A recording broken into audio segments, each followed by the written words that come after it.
big story that happened basically through last week, and people are still sort of processing, learning more, finding out more details, was the big contract that was given to Deshaun Watson. Now, you obviously wouldn't be listening to this podcast if you don't know who Deshaun Watson is. So, yes, he was the Texans quarterback, sat out a year. Didn't even sit out a year for what is the stuff that he did, sat out on his own.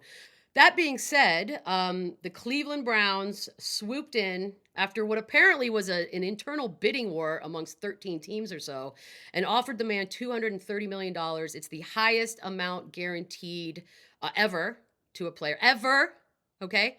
And he also had his monies protected by, I guess, great representation, $1 million base salary for this upcoming season because they know that the 22 civil cases that are currently pending are going to be pending and will either be resolved in some sort of a punishment situation. The league may step in, he'll be suspended. The amount of time that he could be suspended for is obviously unknown, which brings us to now.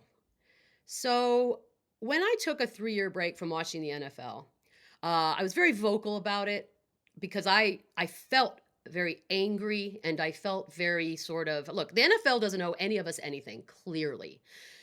But what the NFL does do is put on a show, a charade of giving a damn about women. Now, women, according to most statistics, make up about 40 to 45% of the NFL fan base. That's a nice chunk right there. What the NFL does, though, is they'll put words and stickers on helmets. They'll tell you about breast cancer for a hot minute. They'll sell you some pink merchandise, maybe a bedazzled Giants hat. That'll get you going. That'll really tell you that the NFL gives a damn about you. But what they really do, the actions that they really want you to never ever mention, are moments like this. 22 women, 22 women put names on things. They didn't take a settlement. They wanted this to be dealt with correctly and with justice. That tells you something. 22 of them have come forward against this guy, alleging what they have alleged. And the NFL now has to figure out whether or not they want to punish this guy. I'm not going to hold my breath. They have told us time and time again what their priorities are. Women abuse, animal abuse, what have you. 6 games-ish.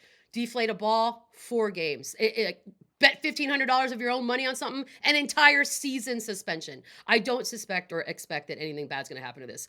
What grosses me out, once again, is that as a fan of football, we have to now do mental gymnastics to try to figure out a way to justify not feeling gross when we watch a sport that we all love to watch. There are so many levels to why this story is angering and frustrating and really just disappointing. I'm not naive. It's never, none of these things are ever going to go away. It's going to go on forever. I guess I'm still a little naive in thinking it could change. Number one, the Browns put out a statement that they did an investigation. Bullshit. You did nothing of the sort. You didn't talk to a single woman. You didn't talk to their lawyers. You didn't talk to anyone, which tells me that your investigation went something along the lines of, let's text Deshaun Watson. Hey, did you do this? No? Great. Here's $230 million. There's one. That's an investigation. So Browns, you're gross, and may your bad luck and fortune and never winning anything continue for as long as we all shall live. Number two, the other teams that were in this feeding frenzy. How disgusting are you? This is not even solved yet. We have no idea what was or wasn't done. Worst case scenario, he did all of it, and he's a criminal that got away with it. Best case scenario, he pays for sex all the time, which is also illegal and a crime.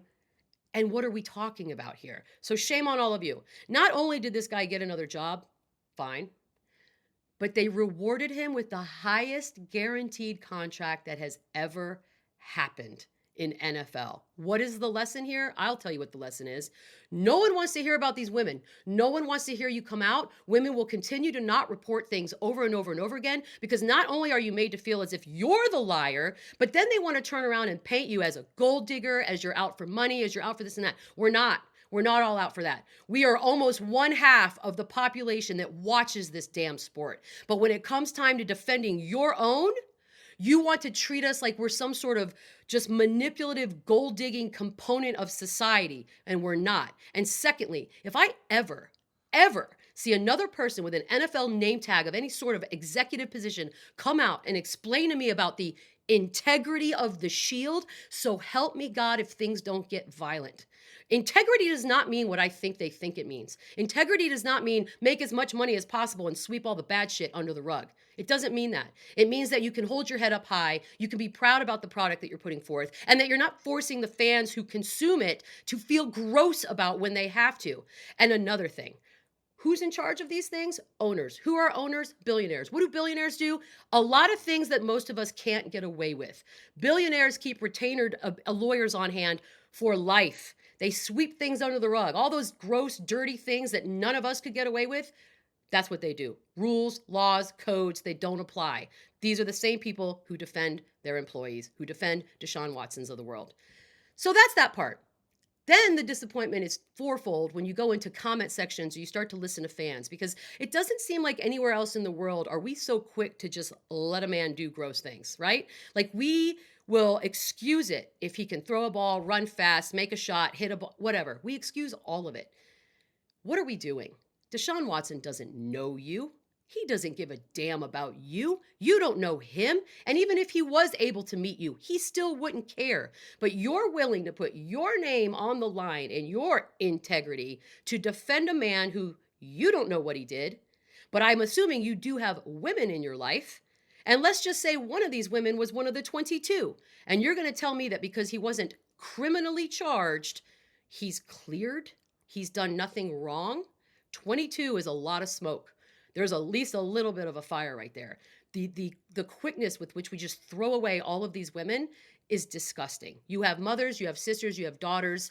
Think about that for a second. And it's not a female male thing. It wouldn't be such a big deal if males started to look at this through the eyes of someone else. I get it. NFL, bottom line, make a dollar, what have you.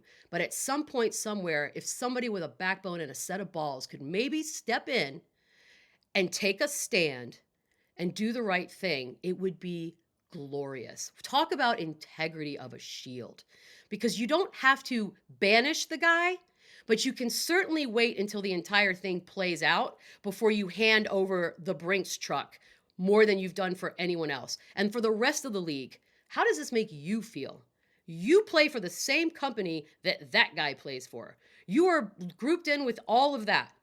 Where are you on this? Why aren't they more vocal? Why aren't you coming out and saying, we don't want this anymore? We're tired of every few months having to have everything go through the dirt because one guy had to act like a garbage person.